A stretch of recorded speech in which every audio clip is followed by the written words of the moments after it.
Hello friends, મારી channel હોમી ફૂડ્સમાં આપનું સ્વાગત છે। આજે આપણે સહેજ પણ મેંદાનો ઉપયોગ કર્યા વગરના ખૂબ જ ટેસ્ટી એવા ઘઉંના લોટના ઘૂઘરા બનાવવાની રેસીપી જોશું। અહીંયા આપણે તીખા ઘૂઘરા બનાવવા માટે 2 કપ જેટલો ઘઉંનો ઝીણો લોટ આવે છે તે ચાળીને લેવાનો છે। 2 કપ ઝીણા લોટ ઘઉંના લઈએ તેની સામે 1 કપ જેટલો રવો લેવાનો છે। અહીંયા જે માર્કેટમાં પતલો રવો આવે છે તે લેવાનો છે, જાડો રવો નથી લેવાનો। ત્યારબાદ તેની અંદર સ્વાદ અનુસાર મીઠું એડ કરી દેશું અને તેમાં 2 થી 3 ટેબલ સ્પૂન જેટલા તેલનું મોણ આપવાનું છે। તમે અહીંયા તેલની બદલે ઘીનો ઉપયોગ પણ મોણ આપવા માટે કરી શકો છો। તેલ એડ થઈ જાય ત્યારબાદ આપણે લોટમાં તેલને સરસ રીતે હલાવીને મિક્સ કરી દઈશું અને લોટમાં તેલનું મોણ આપી દઈશું। અહીંયા આપણે હાથમાં લોટની મુઠ્ઠી વડે તેટલું મોણ આપવાનું છે। મોણ અપાઈ જાય ત્યારબાદ તેની અંદર ધીમે ધીમે પાણી એડ કરતા જશું અને આપણે લોટને બાંધી લેશું।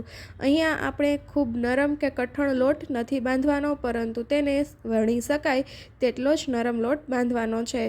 તો આપણો આ લોટ બંધાઈને તૈયાર થઈ ચૂક્યો છે અને આપણે તેને 20 થી 30 મિનિટ સુધી રેસ્ટ કરવા માટે મૂકી દેશું।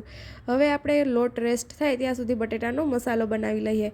અહીંયા મેં બાફેલા બટેટા મેશ કરીને લીધા છે। તેમાં 1 ચમચી તો સ્વાદ અનુસાર સંચળ પાવડર એડ કરીશું, 1 ચમચી ધાણા જીરું પાવડર એડ કરીશું। એમાં સંચળ પાવડરનો ટેસ્ટ સારો આવે છે, તેથી બને ત્યાં સુધી સંચળ પાવડર જ એડ કરવો। ત્યારબાદ ચપટી 1 હિંગ, 1 ચમચી જેટલી ચાટ મસાલો, અડધી ચમચી જેટલો ગરમ મસાલો એડ કરીશું, તેમજ 1 ચમચી જેટલો આમચૂર પાવડર અને 1 કે અડધી ચમચી જેટલી ખાંડ એડ કરીશું।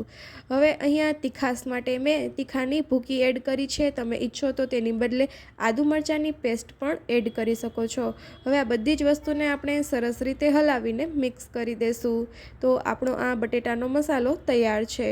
હવે આપણે ઘૂઘરા બનાવવા માટે જે લોટ બાંધીને રાખ્યો હતો તેના 2 ભાગ કરી લેશું અને તેને આપણે થોડું એવું તેલ લગાવી અને મસળી લેશું। આ લોટને આપણે ખૂબ સરસ રીતે મસળી લઈએ ત્યારબાદ તેના લુવા વાળવાના છે। મીડિયમ સાઇઝની પૂરી બને તેવડો આપણે લુવો વાળવાનો છે। ત્યારબાદ આપણે તેને વણી લેશું। આપણે તેને થોડું જાડું જ વણવાનું છે। આપણી આ ઘૂઘરાની પૂરી વણાઈ જાય ત્યારબાદ તેમાં વચ્ચે મસાલો ભરી લેશું।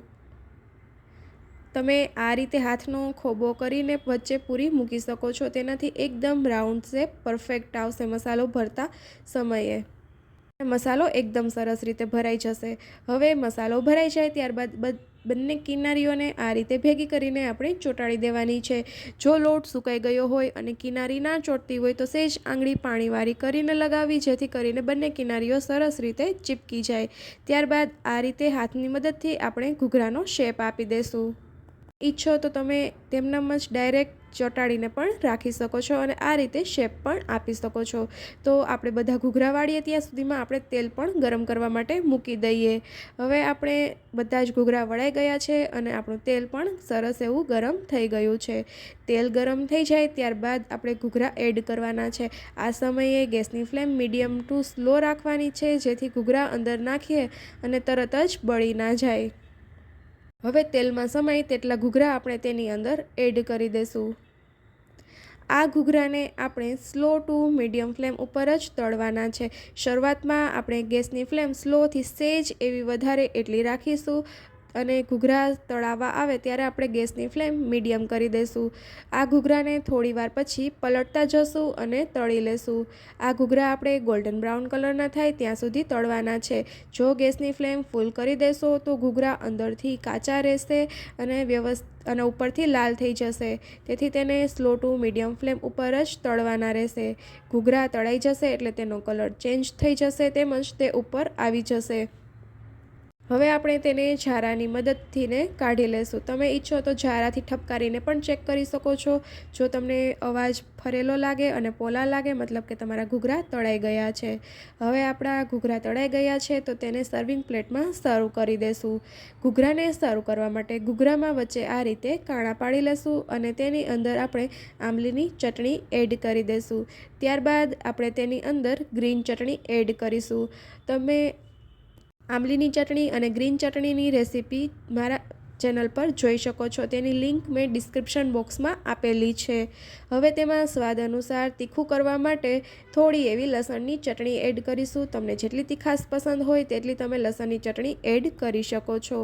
ત્યારબાદ તેની અંદર મસાલા સિંગ એડ કરી દેશું અને ત્યારબાદ આપણે તેની ઉપર સેવ ભભરાવી દેશું. તમે જો ડુંગળી ખાતા હોય તો તમે અહીંયા ઝીણી સમારેલી ડુંગળી પણ એડ કરી શકો છો. તો આપણી આ ઘૂઘરાની પ્લેટ છે તે સર્વ કરવા માટે તૈયાર છે.